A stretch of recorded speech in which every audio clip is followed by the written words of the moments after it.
ډېر مې خوښېږي په والله د ملنګۍ ژوندونه ډېر مې خدا حافظ انشاءالله سبا راځي خدا تعالی اوس باز نون میاره دعا کړه ماشین پر کله کې مسلمانان خداوند رحم دین کړم د بچا په بچا ہے ژوندونه ډېر مې خوښېږي په والله د ملنګۍ ژوندونه ډېر مې خوښېږي په والله د ملنګۍ ژوندونه تاکي سکون تاکي آرام مې د زړګي لیدلې تاکي سکون تاکي آرام مې د زړګي لیدلې لتا نظر شم هزار وار د غریبۍ ژوندونه ډېر مې خوښېږي په والله د ملنګۍ ژوندونه الحمدلله ثم الحمدلله برکه ولسوالۍ حلول قریه د شهیدانو کورنیو دپاره د زرو خوراکي یعنی د ډوډۍ تیاره شوله نو انشاءالله چې دا به ورسپارو شهیدانو ته جنت فردوس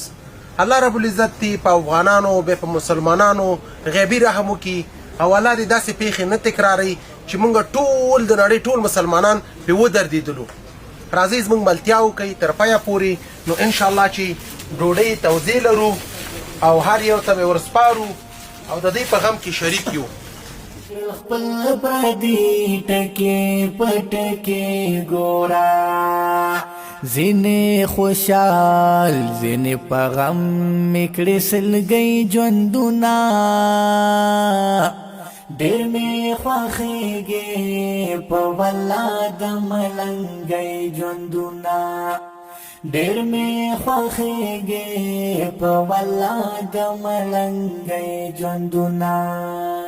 ورباد نکړم د بچا په بچا ہے ژوندونه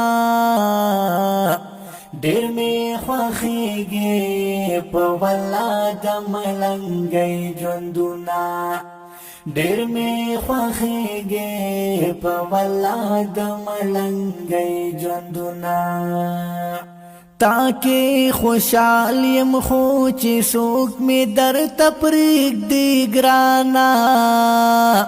تاکي خوشحال یم خو چې څوک مې درته پرېږدي ګرانه پکار مې نه دی د خانانو د خانۍ ژوندونه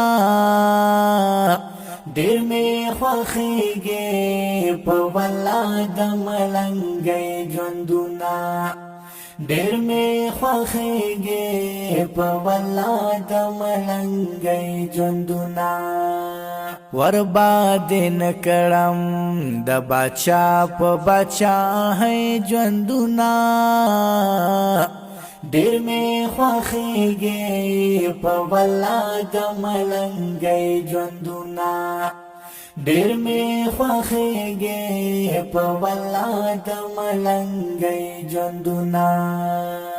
عطا خیر خوا د یتیمانو او غریبو خلکو عطا خیر خوا د یتیمانو او غریبو خلکو رب دې قبول کړي دا خدمت په سوچندې ژوندونه ډېر مې خوښېږي په والله د ملنګۍ ژوندونه ډېر مې خوښېږي په والله د ملنګۍ ژوندونه ورباد نکړم د بچا په بچا ہے ژوندونه ډېر مې خوښېږي په والله د ملنګۍ ژوندونه ډېر مې خوښېږي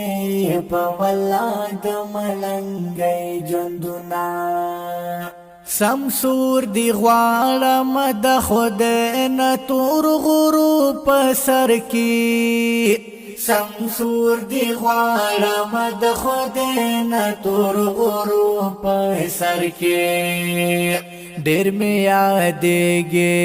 د شپونکي او د شپېلۍ ژوندونه ډېر مې خوښېږي په والله د ملنګۍ ژوندونه ډېر مې خوښېږي په والله د ملنګۍ ژوندونه ورباندې نه کړم د باچا په باچاهۍ ژوندونه خدا حافظ انشاءالله سبا راځي خدا تعالی باز نان میارم دعا کړه ماشین پر کله کې مسلمانان خداون رحم ډېر مې خوښېږي په والله د ملنګۍ ژوندونه